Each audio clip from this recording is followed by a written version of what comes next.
아버지, 은혜를 감사를 드립니다. 우리 주님 십자가의 보혈로 우리가 주님 앞에 귀한 하나님의 자녀 되었고 주의 백성 되었음을 이 시간도 감사를 드립니다. 하나님 앞에서 날마다 이 구원의 즐거움이 풍성하게 누려지는 우리 성도님들의 삶이 되게 하여 주시옵소서. 참으로 예수를 믿고 참으로 예수와 동행하고 참으로 주의 자녀된 그 기쁨과 감사가 우리 매일의 삶 가운데 풍성하게 누려지게 하여 주시옵소서. 오늘도 그러한 날로 한 날을 우리에게 주셨사오니 이 한 날 온전히 주님과 동행하게 하시고 주님과 동행하는 즐거움과 행복이 있는 복된 날 되게 해 주시옵소서. 이 아침도 우리에게 주님 앞에 서는 날 서는 시간 허락하셨습니다. 말씀 앞에서 또 기도하는 자리로 주의 음성 듣게 하시고 주님과의 만남을 통해 위로와 힘과 권세가 주어지는 복된 아침 되게 해 주시옵소서. 예수님 이름으로 기도드립니다. 아멘. 성경 말씀 함께 읽겠습니다. 사도행전 10장 24절부터 마지막 48절까지 함께 읽겠습니다. 사도행전 10장 24절에서 48절 말씀입니다. 24절에서 48절 다 같이 읽겠습니다. 이튿날 가이사랴에 들어가니 고넬료가 그의 친척과 가까운 친구들을 모아 기다리더니 마침 베드로가 들어올 때에 고넬료가 맞아 발 앞에 엎드려 절하니 베드로가 일으켜 이르되 일어서라, 나도 사람이라 하고 더불어 말하며 들어가 여러 사람이 모인 것을 보고 이르되 유대인으로서 이방인과 교제하며 가까이 하는 것이 위법인 줄은 너희도 알거니와 하나님께서 내게 지시하사 아무도 속되다 하거나 깨끗하지 않다 하지 말라 하시기로 부름을 사양하지 아니하고 왔노라. 묻노니 무슨 일로 나를 불렀느냐? 고넬료가 이르되 내가 나흘 전 이맘때까지 내 집에서 제9시 기도를 하는데 갑자기 한 사람이 빛난 옷을 입고 내 앞에 서서 말하되 고넬료야, 하나님이 내 기도를 들으시고 내 구제를 기억하셨으니 사람을 요바에 보내어 베드로라 하는 시몬을 청하라. 그가 바닷가 무두장이 시몬의 집에 유숙하느니라 하시기로 내가 곧 당신에게 사람을 보내었는데 오셨으니 잘하였나이다. 이제 우리는 주께서 당신에게 명하신 모든 것을 듣고자 하여 다 하나님 앞에 있나이다. 베드로가 입을 열어 말하되 내가 참으로 하나님은 사람의 외모를 보지 아니하시고 각 나라 중 하나님을 경외하며 의를 행하는 사람은 다 받으시는 줄 깨달았도다. 만유의 주 되신 예수 그리스도로 말미암아 화평의 복음을 전하사 이스라엘 자손들에게 보내신 말씀 곧 요한이 그 세례를 반포한 후에 갈릴리에서 시작하여 온 유대에 두루 전파된 그것을 너희도 알거니와 하나님이 나사렛 예수에게 성령과 능력을 기름 붓듯 하셨으며 그가 두루 다니시며 선한 일을 행하시고 마귀에게 눌린 모든 사람을 고치셨으니 이는 하나님이 함께 하셨음이라. 우리는 유대인의 땅과 예루살렘에서 그가 행하신 모든 일의 증인이라. 그를 그들이 나무에 달아 죽였으나 하나님이 사흘 만에 다시 살리사 나타내시되 모든 백성에게 하신 것이 아니요 오직 미리 택하신 증인 곧 죽은 자 가운데서 부활하신 후 그를 모시고 음식을 먹은 우리에게 하신 것이라.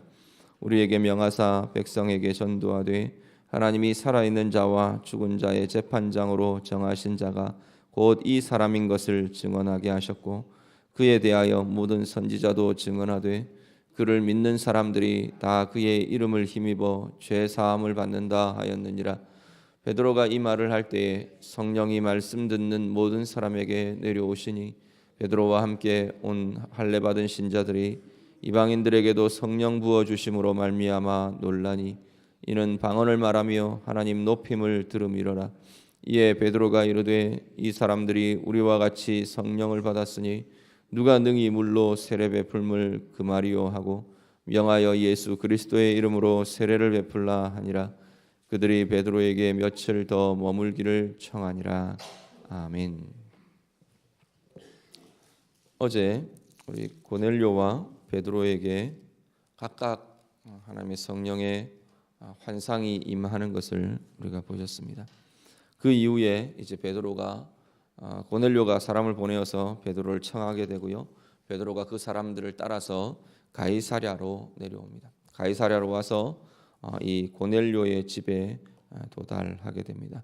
24절에서 27절 말씀은 베드로가 고넬료의 집에 도착하고 또 그 안에 들어가니까 고넬료가 친척과 주변 사람들을 다 불러 모았습니다. 말씀 듣기를 또 사모하고 이 하나님의 인도하심을 얼마나 이 고넬료와 고넬료의 집안이 사모했던가 하는 것을 우리가 보게 됩니다. 온 가족이 주님을 향해, 온 가족이 말씀을 향해 사모하며 기다리며 그렇게 나아가는 그 삶은 참 복된 삶이 아닐 수 없습니다. 짝믿음 가정이나 혼자 믿는 그러한 사람들이 대부분 다 사모하고 부러워하고 하는 것이 사실은 이런 모습들인데요. 그냥 교회만 같이 나온다 그게 아니고 정말로 말씀 앞에 성령 앞에 하나님을 향한 그 삶에 사모하고 기대하고 붙잡고 그렇게 나아가는 그것이 정말로 복된 삶인 것을 다시 한 번 더 고백하게 됩니다. 오늘 이 고넬료의 집안을 보면 아직까지 사실 공식적으로 복음을 들은 일도 없는 그 가정에 이미 하나님을 향해 은혜를 향해 이 사모함과 이 간절함이 이 가정에 나타나고 있는 것을 보게 됩니다. 거기에 하나님께서 은혜를 주시고 역사를 주시고 능력을 성령의 은혜를 허락하고 계시는 것을 보게 됩니다. 베드로가 들어오자 고넬료가 발 앞에 엎드립니다.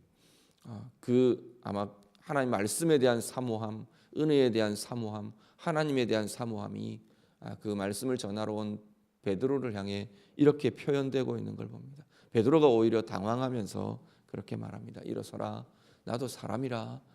오히려 사람에게 이런 과한 예는 적합지 않다라는 의미로 이렇게 고넬료에게 말을 하게 됩니다. 그리고 일어서서 28절부터 33절은 각자 자기에게 임한 이 환상들에 대해서 이야기를 합니다. 어떻게 해서 나를 청하게 됐느냐 그랬더니 이 유대 율법들을 다시 한 번 더 베드로가 설명을 합니다. 유대인이 이 이방인과 가까이 하는 것, 유대인 자체, 유대 공동체에서는 위법이다. 그런 줄 너희들이 다 잘 알지 않느냐. 그런데도 내가 하나님께서 지시하셔서 이렇게 왔다. 너희가 나를 청한 이유는 뭐냐라고 베드로가 묻습니다. 그랬더니 고넬료가 자기에게 임한 환상을 이야기합니다. 굿이 기도하고 있는데 한 빛나는 옷을 입은 사람이 내게 나타나서 베드로를 청하라 그랬다. 요바에 있는 베드로라 하는 시몬을 청하라고 했다. 우리도 무엇 때문에 하나님이 청하라 했는지 잘 모르겠다. 모든 것을 당신으로부터 듣기 위해서 우리가 이렇게 하나님 앞에 서 있습니다 라고 고넬료가 증언을 합니다. 그러자 34절에서 43절 이제 베드로의 증언이 나옵니다. 먼저 베드로가 하나님을 찬양합니다. 하나님을 향해 찬양하는 찬양의 내용은 뭐냐면 하나님께서 사람의 외모를 보고 사람을 취하지 않으시는 것을 우리가 알게 되었다라고 다시 한 번 더 말합니다. 이방인 이런 유대인 이것을 가리시는 게 아니라 하나님은 정말로 각 나라 중에 각 민족 중에 하나님을 경외하며 하나님이 원하시는 의를 행하는 사람은 다 받으시는 줄을 내가 알게 되었다. 내가 깨달았다. 그렇게 베드로가 말씀합니다. 그리고 나서 이제 36절부터 43절까지 그야말로 복음을 전합니다. 복음의 내용은 먼저는 이 베드로가 전하는 내용은 살아계실 때의 예수님의 행적에 대해서 먼저 이야기합니다. 만유의 주 되신 예수 그리스도께서 땅 가운데 오셔서 37절 요한이 세례를 반포한 후에 갈릴리에서부터 온 유대 전역을 다니시면서 이런 것을 전파했다. 하나님 나라를 전파하고 너희들이 아는 것처럼 정말 성령을 하나님께서 이 예수님에게 그리스도에게 부어 주셔서 이런 모든 사역들을 하게 하셨다. 선한 일과 귀신을 내어 쫓는 것과 하나님 나라가 임하게 하는 이 모든 일들을 하나님이 행하게 하셨다. 그랬는데 그 예수를 우리가 못 박아주겠다. 너희가 못 박아주겠다. 유대인들이 그를 나무에 달아서 죽였다 말씀합니다. 40절 그 사람이 매달아 죽인 그 예수를 하나님이 사흘 만에 다시 살리셨고 죽은 자 가운데서 부활하게 하셨다. 부활하신 후에 증인들에게 나타내셨는데 그 증인들이 바로 오늘 우리들이다. 그와 함께 했던 모든 함께 먹고 함께 다니며 함께 사역했던 우리들에게 그 주님께서 다시 살아나 증인으로 나타나셨다. 우리에게 증언하게 하셨다. 그래서 오늘 우리들이 바로 증언하고 전하는 바가 이것이다. 그 예수가 그리스도이고 메시아이고 맨 마지막 43절 선지자들이 모두 증언한 것처럼 바로 그를 믿는 사람들이 그의 이름을 힘입어 죄 사함을 받게 된다. 구원을 얻게 된다 말씀합니다. 쭉 예수님의 생애에서부터 시작해서 그의 그리스도 되심과 구원자 되심과 그의 죽으심과 그리고 부활하심 그리고 그 이름을 믿는 자들에게 구원의 권세 제사함을 받는 권세를 주셨다라는 사실을 베드로가 쭉 증언합니다. 그리고 44절에서 48절 보면 이렇게 말씀을 전하고 있는데 이 말씀이 전해지고 있는데 바로 성령이 이 말씀 듣는 모든 사람들에게 내려왔다, 임했다 말씀합니다. 앞에도 설명드린 것처럼 성령의 충만함이 임했다라고 보시면 될 겁니다. 성령 충만함이 이들 가운데 일어나게 됩니다. 그러면서 베드로와 함께 온 할례 받은 신자들이 이방인들에게도 성령 부어 주심으로 인해서 이들이 놀랐다 그렇게 말합니다. 그러면서 베드로가 결단을 합니다. 이미 성령이 임했고 이들이 예수를 믿고 복음을 받아들이는데 무슨 세례 베푸는데 무슨 문제가 되겠느냐, 방해가 되겠느냐. 물로 세례를 베풀라 명하고 그 자리에서 세례를 주는 그러한 모습들을 보게 됩니다. 오늘 고넬료 집안에 복음이 들려지고 예수를 믿게 되고 이제 온전한 성령의 역사들, 성령의 기름 부으심과 충만함이 이 가정에 나타나는 것이 오늘 본문을 통해 증거됩니다. 한 가지 생각하실 것은 하나는 성령의 구체적인 인도하심입니다. 베드로를 인도하시고요, 고넬료를 인도하시고요, 그리고 그 모든 집안에 성령께서 복음의 역사와 하나님 나라의 역사가 일어나도록 구체적으로 인도하고 계시는 것을 보게 됩니다. 오늘 우리 안에 계신 성령님도 동일한 성령님이십니다.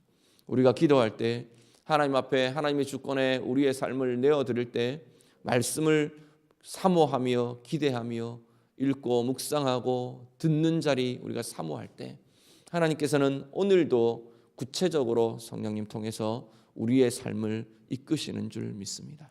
오늘 이 새벽 기도하는 자리로 나오신 여러분들은 성령의 이끌림에 가장 민감할 수 있는 분들일 겁니다. 기도함으로 말씀 붙들므로 정말 오늘 하루도 성령의 이끌림에 민감하게 반응하면서 구체적인 성령의 인도하심을 누리며 사시는 복된 이들 다 되시기를 간절히 바랍니다. 그리고 복음의 내용들 우리가 다 아는 복음 그러면 우리는 이미 다 마스터한 걸로 생각을 하는데 늘 복음 앞에 새로운 마음으로 서셨으면 좋겠어요. 예수를 믿고 구원 얻는 자리는 일생에 단 한 번 필요합니다. 단 한 번이면 족합니다. 더 이상 우리 다른 일들이 일어나지는 않습니다. 그렇지만 그 복음 때문에 매일매일 우리 안에 능력이 새롭게 예수가 나의 구주 되심, 예수님께서 내 생명을 위해 나의 구원을 위해 죽으심과 부활의 자리에 서셨다는 그 사실은 날마다 우리를 새롭게 하고 날마다 우리를 권세의 자리로 복음의 능력의 자리로 구원의 즐거움의 자리로 이끄는 통로가 되는 줄 믿습니다. 오늘도 베드로가 전하는 이 복음 앞에서 다시 한 번 더 우리의 위치, 우리의 삶, 우리의 생명과 구원 다시 한 번 더 새롭게 하나님 앞에 고백하시며 새 힘으로 새 권세로 덧입으시는 귀한 자리 되실 수 있기를 간절히 바랍니다. 그리고 하나님은 베드로의 증거를 따라서 우리가 확인하면 하나님은 외모를 통해 보지 않으신다는 겁니다. 외모를 보시는 분이 아니시라는 겁니다. 이 외모는 사실 베드로가 말하는 외모는 유대인과 이방인 이 분리, 이것 하나님 앞에서 필요한 것이 아니다, 그 이야기입니다. 오늘 우리를 본다면 또 다른 다양한 외모들이 우리 가운데 아마 있을 줄 압니다. 여러 가지 신분들, 재물의 많고 적음들, 또 아니면 지금 우리가 하나님 앞에서 어떤 모양으로 서 있는지, 우리의 위치들, 직분들, 그것이 하나님이 보시는 은혜의 가장 중요한 핵심들은 아니라는 겁니다. 우리의 중심을 보시고 이 고넬료의 이 삶을 보면서 하나님께서 계속 반복해서 말씀하시는 것은 내 기도와 내 구제가 하나님께 상달되었다는 겁니다. 그 삶이 어떠한지, 우리의 중심이 어떠한지, 하나님 앞에서 살아가는 우리의 삶의 모습이 어떠한지 하나님께서는 그것을 보신답니다. 이미 구원 얻었고 이미 하나님의 자녀된 오늘 우리들의 삶에도 하나님께서는 우리의 중심을 보시고 하나님의 은혜와 하나님의 사랑과 하나님의 이끄시는 그 비밀들을 우리 가운데 주기를 원하십니다. 오늘 나의 삶 또한 나의 시선도 돌아보시길 바랍니다. 나는 사람들을 볼 때 무엇을 먼저 보는가? 무엇이 그 사람의 중요한 것으로 나는 취급되는가? 우리도 함께 하나님의 시선을 가지고 그 영혼을 보고 그 중심을 보고 하나님이 그 영혼을 향해 그 삶을 향해 바라보시는 그 마음으로 우리도 동일하게 볼 수 있는 은혜가 우리에게 있으시길 바랍니다. 오늘 하루 온종일 이렇게 오늘 우리가 만나는 그 사람들에게, 그 영혼들에게 하나님의 눈으로, 하나님의 마음으로 함께 바라보시며 축복하시며 마음껏 하나님의 은혜를 누리시는 복된 날 되시기를 우리 주님 이름으로 축복합니다. 같이 기도하겠습니다. 자, 말씀 가지고 함께 기도하기를 원합니다. 하나님 앞에 정말 오늘 내 삶도 성령의 구체적인 인도하심, 이끄심 나도 마음껏 누리며 하나님 앞에 따라가며 그렇게 살겠습니다. 우리 같이 기도하시고요. 복음 앞에 우리도 다시 한번 우리의 신앙을 고백하셨으면 좋겠습니다. 하나님께서 이렇게 우리를 예수 그리스도로 인하여 하나님의 자녀 되게 하시고 구원 얻게 하시고 예수의 부활이 나의 부활 되게 하신 그 모든 것들 다시 한번 더 고백하며 찬양하셨으면 좋겠고요. 하나님 앞에서 나도 하나님의 외모가 아니라 내 중심과 내 삶을 주님 앞에 드리기를 원합니다. 나도 동일하게 다른 사람들을 이렇게 하나님의 마음으로 하나님의 눈으로 보기를 원합니다. 우리 같이 기도하시기를 바랍니다. 우리 오늘 하루의 삶을 두고 기도하시고 교회를 위해서 또 연약한 지체들 위해서 나라와 민족과 특별히 이 강릉 지역 위해서 우리 같이 기도하겠습니다. 기도드립니다. 하나님